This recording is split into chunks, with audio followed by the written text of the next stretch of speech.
नमस्कार, मैं हूं कुमार गजेंद्र। जनपद ऑन द स्पॉट में आपका स्वागत है।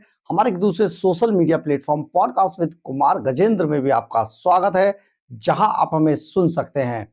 दिल्ली के अंदर पिछले काफी समय से शीश महल चर्चा का विषय बना हुआ है।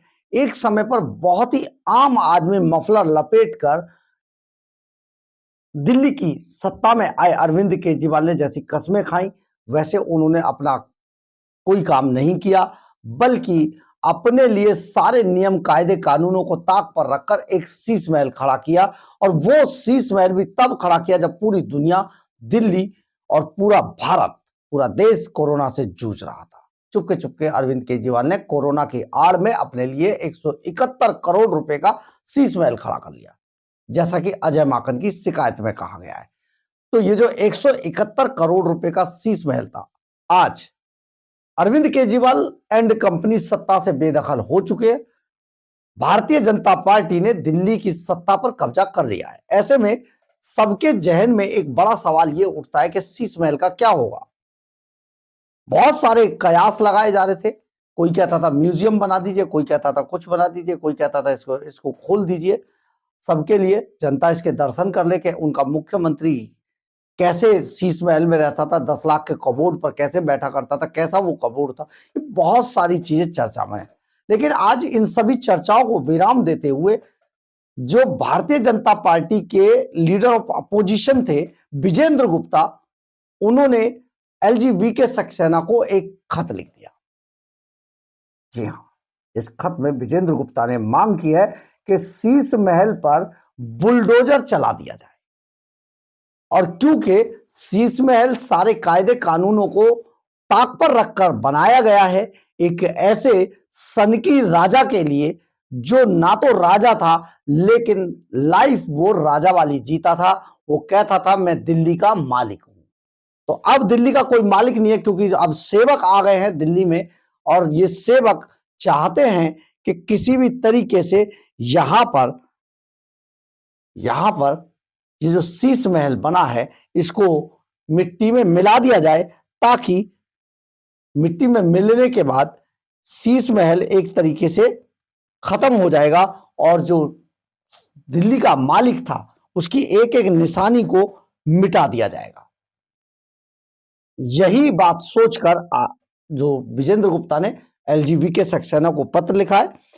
भारतीय जनता पार्टी ने बताया कि दिल्ली के मुख्यमंत्री सिविल लाइंस स्थित 6 फ्लैग स्टाफ रोड पर उन्होंने अपना शीश महल बंगला बनाया था, और इस बंगले को लेकर हमेशा से आम आदमी पार्टी चर्चा में रही और भारतीय जनता पार्टी आक्रामक रही। दिल्ली में 27 साल बाद लौटी भारतीय जनता पार्टी ने एक्शन लेते हुए दिल्ली के उपराज्यपाल वीके सक्सेना को शीश महल को लेकर चिट्ठी लिख दी है।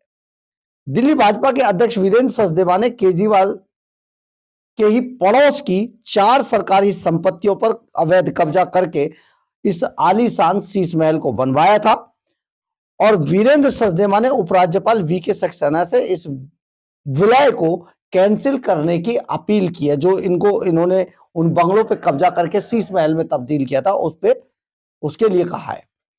भारतीय जनता पार्टी सोमवार को उपराज्यपाल वीके सक्सेना से सरकारी 4 संपत्तियों का शीश महल के साथ विलय को कैंसिल करने का आग्रह किया। साथ ही यह भी बताया कि दिल्ली के नए मुख्यमंत्री सिविल लाइन स्थित 6 फ्लैग स्टाफ रोड स्थित शीश महल बंगले में नहीं रहेंगे। भारतीय जनता पार्टी ने क्लियर मना कर दिया है। उन्होंने कहा कि नवगठित सरकार बंगले के भविष्य के उपयोग पर फैसला करेगी, सरकार जब आ जाएगी। बता दें कि आम आदमी पार्टी सरकार की ओर से सीएम के रहने के लिए बनाए गए आलीशान घर को बीजेपी ने शीश महल का नाम दिया था। साथ ही इसे बनवाने को लेकर भाजपा में आम आदमी पार्टी पर घोटालों के आरोप भी लगाए गए थे। केजरीवाल ने इस्तीफा देने के बाद शीश महल को पहले ही खाली कर दिया था। बता दें कि यह बंगला 2015 से अक्टूबर 2024 तक दिल्ली के मुख्यमंत्री के रूप में अरविंद केजरीवाल का आधिकारिक निवास था। जब बीजेपी सरकार ने उन पर भ्रष्टाचार के आरोप लगाए, तब केजरीवाल ने तिहाड़ जेल से वापस जमानत पर वापस आने के बाद इस्तीफा दे दिया और इस शीश महल को खाली कर दिया था। रोहिणी से नवनिर्वाचित जो विधायक हैं विजेंद्र गुप्ता, उन्होंने भाजपा के मुख्यमंत्री के बंगले में नहीं रहेंगे की बात कह दी, और क्योंकि कथित अनियमितताओं के लिए ये बंगला जांच के दायरे में है, इसलिए उन्होंने पहले ही मना कर दिया है कि ऐसे बंगले में नहीं रहा जाएगा।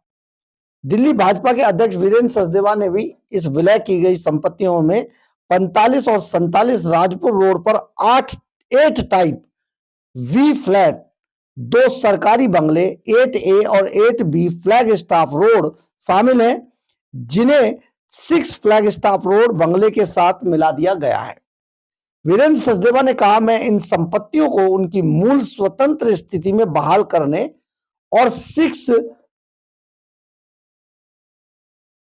फ्लैग स्टाफ रोड को 10,000 वर्ग मीटर से कम के अपने पिछले क्षेत्र में वापस लाने के लिए आपके हस्तक्षेप का तत्काल अनुरोध करता हूं। यह पत्र वीरेंद्र सचदेवा ने एलजी सक्सेना को लिखा है।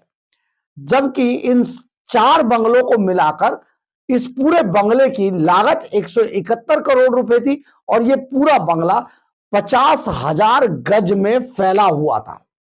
दिल्ली के अंदर इससे बड़ा किसी नेता का सरकारी आवास नहीं था। 50,000 गज में यह बंगला फैला हुआ था। दरअसल दिल्ली के संविधान के अंदर, कॉन्स्टिट्यूशन के अंदर सीएम हाउस का कहीं जिक्र नहीं है। जो हमारा दिल्ली के जो नेशनल कैपिटल टेरिटरी है GNCTD, उसमें दिल्ली का जो भी मुख्यमंत्री होगा उसके बंगले का कोई जिक्र नहीं है। वो जिस बंगले को चाहेगा उस बंगले को अलॉट कर देगी PWD, परंतु उसके लिए अलग से सीएम हाउस का कहीं पर कोई जिक्र नहीं है। जबकि दिल्ली के अंदर राजभवन का जिक्र है, यानी कि LG के लिए राजभवन है, लेकिन सीएम के लिए कोई आधिकारिक रूप से बंगला नहीं था।